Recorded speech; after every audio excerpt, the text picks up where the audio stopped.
संघर्ष करो। बाबा साहब ने कहा संगठित बनो। ए भाई बात मत करिए, इंदिरा जी कौन है भाई, बात रही। बाबा साहब ने कहा संगठित हो। हम लोगों ने किया, नौटियाल भाई, हम लोगों ने क्या किया, संगठन बनाना शुरू कर दिया। हर गली में 4 संगठन और हर 5वां आदमी राष्ट्रीय अध्यक्ष बना हुआ। संगठित हुए ना, बाबा साहब ने कहा था संगठित हो, संगठन बना लिए और हर 4था आदमी राष्ट्रीय अध्यक्ष बन गया। तो बाबा साहब को दिया ना। हम लोगों ने क्या किया, रोज व्हाट्सएप पर जय भीम भेजते हैं। इसको क्या कम क्रांति मानते हैं हम लोग करते हैं ना। अपने ही नेताओं को रोज तराजू पर तौल रहे हैं। मायावती जी ने ये कर दिया, उदित राज जी ने ये कर दिया, रामविलास पासवान जी ने ये कर दिया, अखिलेश यादव ने ये कर, अपने ही नेताओं को तराजू पे रोज तौल रहे हैं, रोज तौल रहे हैं, अपने ही नेताओं को रोज तौल रहे हैं। कल हमको तो शुक्र है कि अब तक मेरा किसी राजनीतिक पार्टी से जुड़ाव नहीं है, नहीं तो आप लोग अब तक हमको तौल चुके होते। जो ऊर्जा हम सबको मिशन के लिए लगाना था, जो ऊर्जा हम सबको अपने विकास के लिए लगाना था, उस ऊर्जा को हम लोग अपने नेताओं को गाली देने में खर्च कर रहे हैं। क्या मान्यवर कांशीराम साहब की आलोचना नहीं हो सकती है? बाबा साहब डॉक्टर अंबेडकर की भी आलोचना हो सकती है। आदिवासियों को लेकर जो सवाल है, मुसलमानों को लेकर जो लिखा है, बाबा साहब आलोचनाओं से परे हैं क्या? मान्यवर कांशीराम साहब परे हैं क्या आलोचनाओं से? या हमारे संगठन के राष्ट्रीय अध्यक्ष डॉक्टर उदित राज जी आलोचनाओं से परे हैं? या मैं आलोचनाओं से परा हूं? या आप अपने को एक संपूर्ण मनुष्य मानते हैं जो कोई गलती नहीं कर सकता? सबकी आलोचना हो सकती है, लेकिन हमारी सीमित ऊर्जा है, हमारे संसाधन सीमित हैं। तो आपको तय करना होगा कि सीमित ऊर्जा का उपयोग कहां करें, इस संसाधन का उपयोग कहां करें। एक और बात, अभी भाजपा से जुड़ी हुई हमारी साथी हैं, कोई कांग्रेस से भी जुड़े हुए हैं, कोई बहुजन समाज पार्टी से भी होंगे। तो पठान फिल्म का एक डायलॉग है, अपनी अपनी कुर्सी की पेटी बांध लीजिए, क्योंकि मेरे ऊपर 2 दर्जन मुकदमा है। कोई फर्क नहीं पड़ता कि आप भाजपा के हैं, कांग्रेस के हैं, सपा के हैं, बसपा के हैं, क्योंकि हम बाबा साहब डॉक्टर अंबेडकर की संतान हैं। हम अपने समाज की बात करते हैं, कोई फर्क नहीं पड़ता। आप केस करिए, FIR करिए। अगर नरेंद्र मोदी की वजह से हमारे भाई रोहित वेमुला की जान गई है, तो हम कहेंगे इस प्रधानमंत्री की वजह से हमारे भाई रोहित वेमुला की जान गई है। अगर योगी की सरकार में हाथरस में हमारी बहन के साथ बलात्कार और हत्या हुई है, तो हम कहेंगे आप मुकदमा करिए या पीट पीट कर मार दीजिए, हम कहते रहेंगे। अगर कांग्रेस की सरकार में 6 साल की बच्ची की हत्या सिर्फ इसलिए की गई क्योंकि उसने मटका छू लिया था, हम कहेंगे। आप हमको भाजपाई कहिए, संघी कहिए, कांग्रेसी कहिए, हम अपनी बात कहेंगे, क्योंकि सच यही है जो हमारी साथी कह रही थी, हम सब वोट की तरह इस्तेमाल हुए। ऐसा नहीं है कि हम लोग आंदोलन नहीं किए, बहुत किए। बाबा साहब ने कहा जाति तोड़ो। सुनिएगा नौटियाल भाई, हमने क्या किया? अभी हुआ है प्रथम चमार सम्मेलन, सब कुछ साथियों को शायद पता भी हो। आपको पता है बाबा साहब की तस्वीर गायब थी, ये किया हमने। बाबा साहब ने कहा एनिहिलेशन ऑफ कास्ट, जाति तोड़ो। ब्राह्मणों को तो हम रोज गाली देते हैं कि ब्राह्मण हमारे साथ भेदभाव करता है। आप क्या करते हैं, हम क्या करते हैं? कोई जाटव कोई खटीक से शादी करने के लिए तैयार है तो बताइए। क्या यह सामाजिक व्यवस्था आप बना पाए, हम बना पाए? अगर नहीं बना पाए हैं आप, तो आपको ब्राह्मणों को गाली देने का कोई अधिकार नहीं है। बंद करिए ये नाटक। ये नकली अंबेडकरवाद जय भीम से नहीं चलेगा। अगर जाति तोड़ो की बात है तो जाति तोड़ने की पहल आपको खुद से करनी पड़ेगी। महामना गौतम बुद्ध की पवित्र जमीन पर मैं खड़ा हूं। महामना बुद्ध कहते थे अपो दीपो भवः, अपना दीपक खुद बनो। हम तो खुद ही अंधकार में हैं। यस प्लीज, ऐसा मत करो, ऐसा मत करो, डिस्टर्ब मत करो। अपना दीपक खुद बनिए। हम तो खुद ही अंधकार में हैं भाई। हम तो खुद ही जाति के आतंक में इतना डूबे हुए हैं। खटीक सम्मेलन, चमार सम्मेलन, दुसाध महासभा, धोबी महासभा, आप कम कहां हैं उनसे? आप कम हैं तो बताइए। इसलिए मैं कहता हूं कि गाली देना बंद कर दीजिए, यह नहीं चलेगा। पहले अपने अंदर सुधार करना पड़ेगा।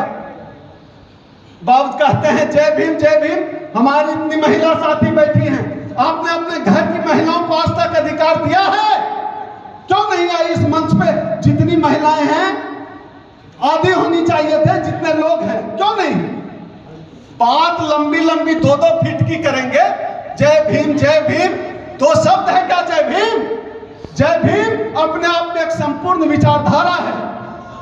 बाबा साहब डॉक्टर अंबेडकर ने हिंदू कोड बिल के लिए इस्तीफा दे दिया था ना मंत्री पद से। हम अधिकार नहीं दे पा रहे हैं और बात कर रहे हैं बाबा साहब की, बात कर रहे हैं जय भीम की। मुझे माफ करिएगा, मैं आपकी ही बात कर रहा हूं। आपकी बात इसलिए कर रहा हूं क्योंकि मैं अपनों की सभा में हूं। कोई मेरा चाचा है, कोई मेरा ताऊ है, कोई मेरा भाई है, कोई मेरी बहन है। अपनों के बीच ही अपनों की बात की जाएगी। मैं कोई ब्राह्मणों की सभा में नहीं बोल रहा हूं। मैं ब्राह्मणों से डरता नहीं हूं, बता दूं। मेरे ऊपर 2 दर्जन मुकदमे हैं, 2 दर्जन। जो लोग साथी मुझे पहले से जानते हैं, बहुत से साथी जो YouTube वगैरह पे मुझे देखते रहे, सबको पता है 2 दर्जन FIR है। जेल गए तो 20 साल से पहले नीचे नहीं आएंगे। हम कुर्बानी कर रहे हैं ब्राह्मणों से। अभी भी लास्ट FIR मेरे ऊपर हुआ भोपाल में, MP नगर थाने में।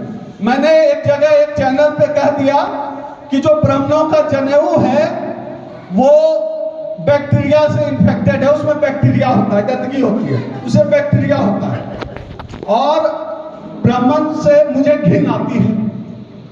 तो कहा कि MP नगर थाने से DSP का फोन आया, बोला आपके खिलाफ FIR है। हम बोले जेल में डाल दो, फांसी पे लटकवा दो, FIR है तो है। बोला आपको बताना होगा। बोले मौखिक पूछ लो भाई, क्या भाई बताओ पहले मुझे। बोला कि आपके ऊपर अखिल भारतीय ब्राह्मण महासभा ने FIR किया है कि आपने उनको हर्ट किया है। हम के कैसे हर्ट किया? बोला कि आपने कहा कि ब्राह्मणों का जनेऊ जो है बैक्टीरिया होता है, उसमें बीमारी हो सकती। हमने कहा भैया इस बात के लिए तो अखिल भारतीय ब्राह्मण महासभा मुझे सम्मानित करे। सम्मानित इसलिए कि अब बैक्टीरिया वाला जनेऊ भैया पहनता ब्राह्मण है, हमको तो हक है नहीं, क्योंकि हम तो उनके लिए जब मुसलमान से लड़ना होता है तब हिंदू होते हैं, नहीं तो हम तो छोटा था, हम तो चमार, जाटर, दुसार, मेहतर, खटीक यही है ना।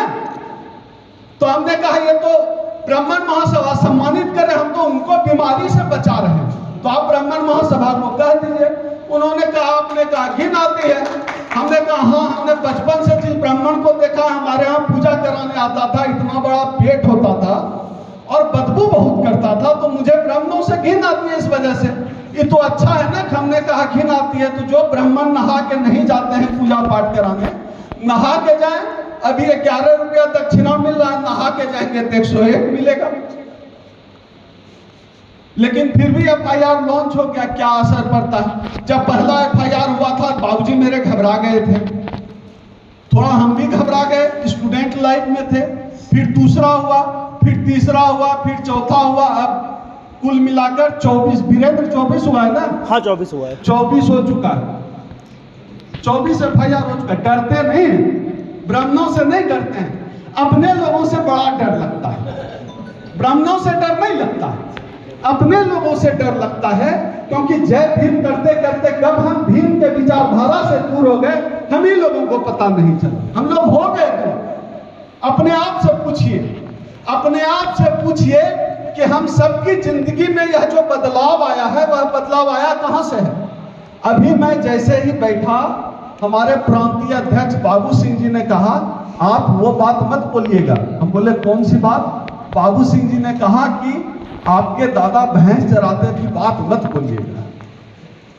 हम इनसे पूछने लगे इसका समाज शास्त्र क्या है, क्यों नहीं बताना चाहिए? हम पूछे, बाबू सिंह जी संतोषजनक जवाब नहीं दे पाए, इसलिए हम कह रहे बाबू सिंह जी आप लोगों में से इतनी सभा में किसी के पास संतोषजनक जवाब हो तो बताइएगा इस बात का कि इसका क्या समाज शास्त्र है। मुझे लगता है मैं यह बात इसलिए बताता हूं कि मेरे दादा भैंस चराते थे, ताकि हम आपको बता सकें कि हमारी जिंदगी में यह जो परिवर्तन आया है वह आरक्षण की वजह से। मेरे दादा जब भैंस चराते थे तब आरक्षण नहीं था। जब आरक्षण आया तो मेरे शरीर पे कोट आ गया। मेरे दादा निरक्षर थे, अंगूठा छाप थे। जब आरक्षण आया तो हम पीएचडी हो गए। तो आरक्षण की वजह से यह जो बदलाव आया है, इस सफर को बताने के लिए बाबू सिंह जी मैं यह बात बोलता हूं, क्षमा करिएगा आपकी बात को काटकर मैं सभा में कह रहा हूं। यह जो मेरे जिंदगी में बदलाव आया, इसलिए यह मेरा व्यक्तिगत है। हो सकता है किसी को बुरा लगे, उसके लिए सॉरी, लेकिन यह बदलाव इसीलिए आया। इसलिए एक छोटी सी बात कि हमारे जिंदगी में यह जो बदलाव आया है वो कहां से आया? आरक्षण की वजह से है। और बाबू सिंह जी वही बात कर रहे थे, आरक्षण की बात हमारा पहला मुद्दा है। कितने देवी देवता कितने हैं इनके हिंदुओं के? 33 करोड़, 33 करोड़ की 34 करोड़, पता नहीं कौन जनगणना किया था। हम लोग तो अभी कह रहे हैं कि लोग कर नहीं रहा। 33 करोड़ देवी देवता मिलकर एक चपरासी बना पाए हो तो कोई बता दे। 33 करोड़ देवी देवता मिलकर एक चपरासी भी बना पाया हो तो बताइए, बनाया है क्या? सभा बोले। बाबा साहब के संविधान ने IAS IPS भी बना दिया। आपके पूर्वजों के कमर में झाड़ू और गले में मटका था। आपके पूर्वज अगरबत्ती तो जलाते थे, ये मटका ये झाड़ू 33 करोड़ देवी देवता हटा पाए हो तो बताइए, हटाए हैं क्या? किसने हटाया? बाबा साहब ने हटाया। इस बात को समझाने के लिए मैं दिल्ली से आपके पास आया। इस बात को समझिए और बुद्ध विहार के प्रांगण में आप प्रण लेकर जाइए कि आपके घर का जो कूड़ा कचरा आपके घर में सम्मान पा रहा है ना, उस कूड़ा करकट को इस 14 अप्रैल को घर से बाहर कर देना है। यह वादा मैं आपसे करने आया हूं। साथियों, अभी बात हो रही थी निजीकरण की। आप देखिए, लगता है देश मोदी के बाप का है। इस बात के लिए मेरे ऊपर कोई FIR भी करवा सकते हैं। यह देश, मैं ऐसा मानता हूं, मोदी के बाप का नहीं है। यह देश मेरे बाप डॉक्टर अंबेडकर ने गढ़ा है, मेरे बाप का देश है यह, क्योंकि यह देश संविधान से चलता है। आपको भले इस बात का एहसास नहीं हो कि आपके थाली में चिकन और चावल कैसे आया, पूरी और हलवा कैसे आया, लेकिन इस बात का एहसास उनको पता है जिनके सामने आप खाट पर भी नहीं बैठ पाते थे और आप सोफे पर पैर चढ़ाकर बैठे। उनको ये बात पता है, यह आरक्षण की वजह से हुआ है। आरक्षण को सीधे खत्म कर देंगे तो आप 2 अप्रैल 2018 जैसा आंदोलन खड़ा कर देंगे। उन्होंने क्या किया? हम देश का विकास कर रहे हैं और देश को औने पौने बेचना शुरू कर दिया। आपको क्या लगता है देश का विकास उनका एजेंडा है? क्या लगता है? या सिर्फ आपके प्रति उनकी नफरत है? उनको बर्दाश्त नहीं है कि आपके शरीर पे रेमंड का कोट पैंट आए, आप 4 पहिया गाड़ी से चले। इस बात से दिक्कत है। इस बात को समझिए, दिक्कत कहां है। आप तमाम लड़ाइयां लड़ लेंगे, तमाम चीजें हासिल कर लेंगे, लेकिन जो आत्मसम्मान, आपको जीने का हक, आपको मनुष्य होने का गौरव जो संविधान की वजह से हासिल हुआ है, जो आरक्षण की वजह से हासिल हुआ है, आप कुछ करके भी हासिल नहीं कर पाएंगे। हमारा जो दूसरा मुद्दा है निजीकरण, इसीलिए इस मुद्दे को रखा है कि निजीकरण का एकमात्र लक्ष्य उनका सिर्फ आरक्षण को खत्म करना है और कोई लक्ष्य नहीं है। तो हम सबको समझ लेना होगा कि हम सबके एग्जिस्टेंस, हम सबके अस्तित्व की वजह सिर्फ और सिर्फ आरक्षण और संविधान है, उसको बचाना पड़ेगा। अभी बाबू सिंह जी बात कर रहे थे कांग्रेस की, मैं भी थोड़ी सी बात कर देता हूं। अभी हाल के दिनों में 2-3 घटनाएं हुए। हाल के दिन मतलब हाल के वर्षों में कांग्रेस के नेता राहुल गांधी जी ने एक बिल फाड़ दिया था। लालू जी की मेंबरशिप चली गई थी, गलत हुआ था, हमने विरोध किया था। अभी राहुल गांधी की सदस्यता गई, गलत हुआ है, हम उसके साथ खड़े। गलत हुआ है क्योंकि इस देश के अंबेडकरवादियों के पास संसद, लोकतंत्र, संविधान, इसके अलावा क्या है आपके पास? अगर ये संस्थाएं गुलाम हो गई या संस्थाएं कमजोर हो गई, आपके पास बचेगा घंटा, और घंटा बजाने का भी हक आपको नहीं है। घंटा भी टीक वाला और जनेऊ वाला ही बजाएगा। इस खेल को समझिए कि संसद और लोकतंत्र को कमजोर किया जा रहा है, उसके खिलाफ खड़े होना पड़ेगा। और उसके खिलाफ खड़े होने का मतलब किसी बीजेपी के पक्ष में, कांग्रेस के पक्ष में खड़ा होना नहीं है। उसके साथ खड़े होने का मतलब है हम संसदीय लोकतंत्र के साथ खड़े हैं। संसद हमारा है, लोकतंत्र हमारा है। तभी हमारी मांग है कि देश की नई संसद भवन का नाम बाबा साहब डॉक्टर अंबेडकर के नाम पर होना चाहिए। क्या आपको पता है, एक बड़ी चर्चा है कि ये लोग संसद का नाम गोलवलकर के नाम पर रखना चाहते हैं। बहुत से लोग शायद गोलवलकर से परिचित भी नहीं होंगे। एक छोटा सा परिचय गोलवलकर का ये है, वो आदमी कहता था इस देश में SC, ST, OBC का शासन आ जाए, उससे बेहतर है कि हम अंग्रेजों की गुलामी करें। क्या यह सभा चाहती है कि ऐसे आदमी के नाम से संसद भवन का नाम हो? नहीं। इसलिए जरूरी है कि संसद का नाम बाबा साहब डॉक्टर अंबेडकर के नाम पर होना चाहिए। पहली बार तो यह आदमी कोई ढंग का चीज बना रहा है। इस आदमी ने संसद में जाकर संसद में माथा टेका तो संविधान के पन्नों की धज्जियां उड़ाए जाने लगी। हुआ है ऐसा? इस आदमी ने कहा कि किसी दलित के साथ उत्पीड़न होती है तो पहले मेरी हत्या कर दो, पीट दो, पता नहीं क्या क्या फिल्मी डायलॉग बोलता रहता है और इस देश में हाथरस हो जाता है। कहने को तो आदमी गजब गजब बातें करते हैं। बहुत हुई महंगाई की मार, अब की बार फलाना ढिमकाना की सरकार। देख ही रहे हैं क्या हो गया। तेल पेट्रोल का भाव रोज ही आप सब्जी खरीद रहे हैं, तेल खरीद रहे हैं। बहुत हुआ किसानों पर वार, अब की बार फलाना ढिमका की सरकार। फलाना ढिमका की सरकार आई, किसान 2 साल के लिए सड़क पर आ गए। बहुत हुई बेरोजगारी की मार, अब की बार फलाना की सरकार। पिछले 46 साल में देश इतना बेरोजगार नहीं था। ये इस देश में स्थिति है। साहब जिस चीज को छू दें उसकी तबाही तय है। जिस चीज को छू लें उसकी तबाही तय है। उन्होंने जिस दिन कहा कि दलित पर अत्याचार बर्दाश्त नहीं सहन करेंगे, मैं उसी दिन समझ गया अब इस देश में दलितों को कोई नहीं बचा सकता। साहब का ध्यान जिसके ऊपर गया उनकी तबाही तय है और यह तबाही की गाथा लिखी जा चुकी है। हम आज भी नहीं चेते, आपसी जूतम पैजार से आगे नहीं बढ़े, अपने ही नेताओं को तराजू पर तौलना बंद नहीं किया। तो याद रखिए, अंत में अंडा के सिवा कुछ हासिल नहीं होने वाला है। लक्ष्य सवर्णों की तरह सीखिए, लक्ष्य निर्धारित कीजिए। अभी हमारे एक साथी कह रहे थे कि शासक बनेंगे, सत्ता में आएंगे। सत्ता, भाई साहब मुझे तो समझ में नहीं आता। हम तो चपरासी बनने लायक भी नहीं रह गए, सत्ता में रहने की बात हो रही है। एक बात बताइए, क्या यह समाज इतना उदार है किसी जाटव को कोई खटीक अपना नेता मान लेगा? तैयार हैं आप? किसी जाटव खटीक को कोई यादव अपना नेता मान लेगा? आप तैयार है समाज इसके लिए?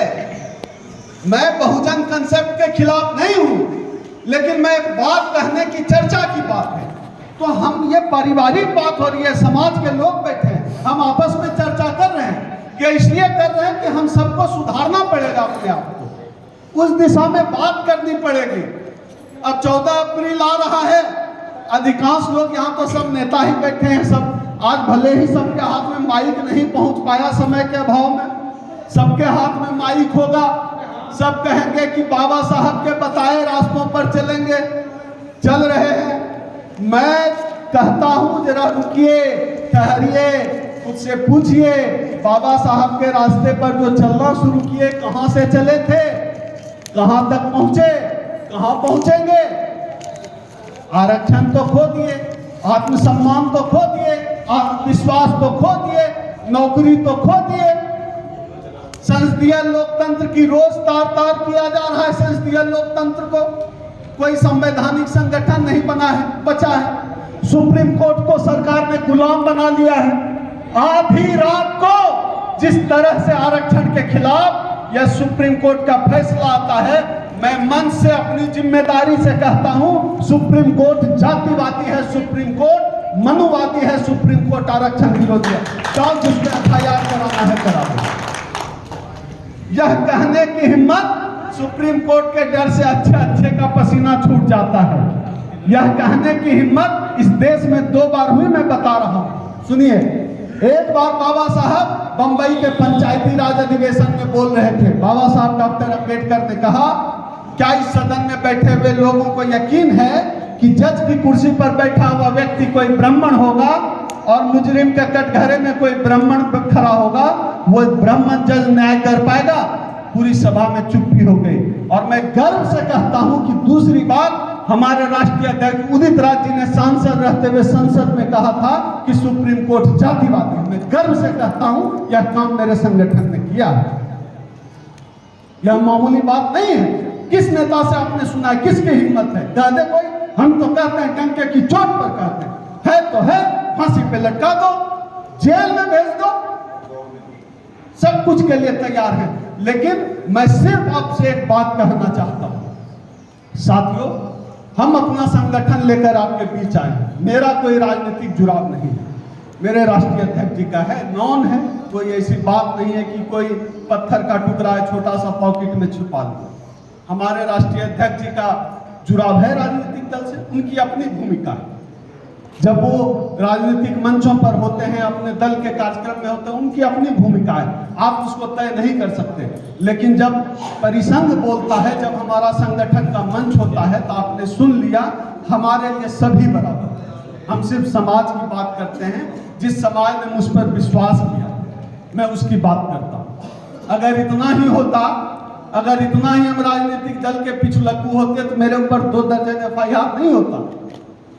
हम अपनी बात करते हैं, समाज की बात करते हैं, और आपको छूट है, कह सकते हैं। और जिनको कहना उन्होंने कहा, आप कहिए, आपकी आपत्ति का स्वागत करते हैं। आखिर आप नहीं बोलेंगे, कौन बोलेगा? आपको ही बोलना पड़ेगा। कोई ब्राह्मण बोलेगा तो जीभ खींच लेंगे हम उसकी, लेकिन आप बोलिए। आपसे डांट भी सुनना है, आपसे झिड़की भी सुननी है, और आपका आशीर्वाद भी लेना है। एकजुट हो, एकजुट हो। एकजुट होने का यही मतलब है। आपसी असहमति का कभी असम्मान मत करिए, तिरस्कार मत करिए। एक घर में 2 भाई 5 भाई एक तरह नहीं सोचता है भाई। इस सभा में 200 लोग हैं एक परिवार के, हम सब बाबा साहब के बच्चे, सब अलग अलग तरीके से सोचते हैं।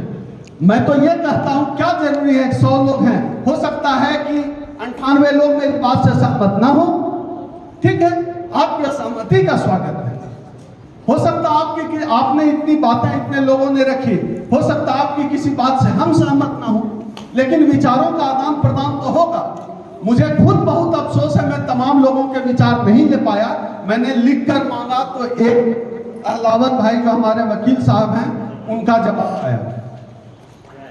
और जो हमारे मुद्दे हैं, जैसे जाति जनगणना का सवाल है, गजब देश है, गधा गिन लिया, बकरी गिन लिया, इस देश में कुत्ता गिन लिया, सुअर गिन लिया, ओबीसी को नहीं गिन सकते, नहीं गिन सकते ओबीसी को, बड़ा डर है उनको। जानवरों को गिन लेंगे, ओबीसी को नहीं गिनेंगे, एससी को नहीं गिनेंगे। क्यों? क्योंकि उनको पता है कि ब्राह्मणों की आबादी पहले 3% थी, अब 1% हो गई है। सवर्णों की आबादी पहले 15% थी, अब 5% हो गई है। और इस देश में SC ST OBC की आबादी अब 90 से 95% के बीच है। ये डर है उनको। ये पता चल जाएगा तो क्या होगा पता है? ये पता चल जाएगा, आप पूछने लगेंगे कि 1%, 1% ब्राह्मण इस देश में 100% जज कैसे बन गया? या पूछने लगेंगे ना, सवाल पूछने लगेंगे। उनको इसी बात का डर है, इसलिए जाति जनगणना के प्रकाशन से डरते हैं। हम लोग उतने मेच्योर में, उनको सब पता है क्या नहीं करने देना है। अभी बिहार सरकार जाति जनगणना करा रही है, हम सबको स्वागत करना चाहिए और हम सबको मांग करनी चाहिए कि अपने अपने राज्यों में भी हो। इसके लिए एक माहौल बनाना पड़ेगा, ये जरूरी है। जाति जनगणना बहुत जरूरी है। हमारे जाति का खाली चपरासी और सिपाही बनेगा, जज बनेगा तुम्हारा, वाइस चांसलर बनेगा तुम्हारा, मीडिया का एंकर बनेगा तुम्हारा, कंपनी का सीईओ बनेगा तुम्हारा, हमारा चपरासी होगा, हमारा सिपाही होगा, एसपी होगा तुम्हारा, डीआईजी डीजीपी होगा तुम्हारा। यह बाबा साहब का पूरा मिशन एसपी बनने का है, डीआईजी बनने का है, वाइस चांसलर बनने का है, सीईओ बनने का है, एंकर बनने का। यह लड़ाई है, इस लड़ाई को लड़ना पड़ेगा। हमारी लड़ाई इसी बात की लड़ाई है। हमारी लड़ाई कोई नंगा फकीर होकर घूमने की नहीं है।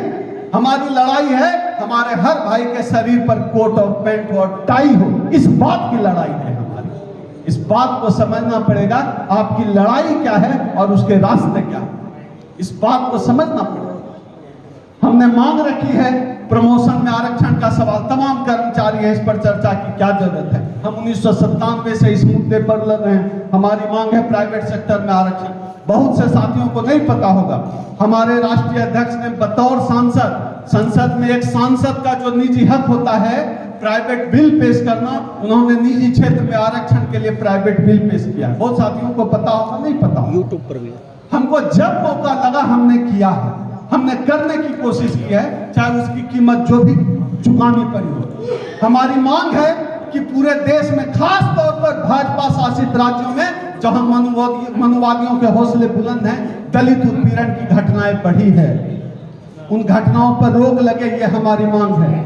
हमारी मांग है ठेका पट्टा में आरक्षण, और मूल मांग जो है जिसकी मैं चर्चा कर रहा हूं, संविधान और लोकतंत्र की रक्षा।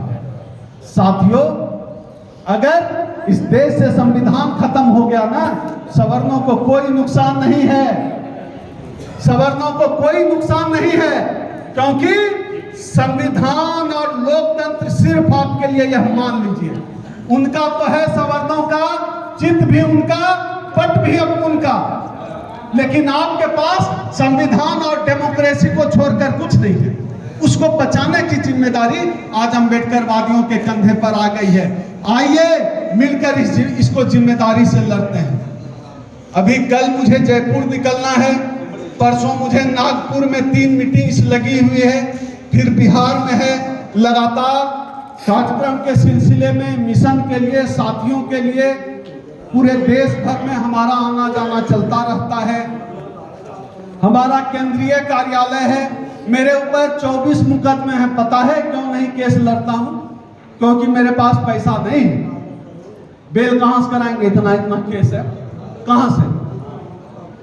मैंने 2 बार यूपीएससी की परीक्षा पास की, प्रीलिम्स, आईएएस की परीक्षा 2 बार पीटी क्वालिफाई किया, मेंस में डिस्क्वालीफाई हो गए क्योंकि पढ़ने में मन लगता नहीं था।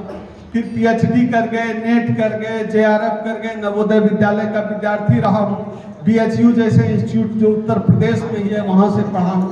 बावजूद इसके मैंने सरकारी नौकरी को छोड़कर मिशन का रास्ता चुना है, क्योंकि मुझे पता है यह समाज मेरी ताकत बनेगा। मुझे अपने समाज पर विश्वास है।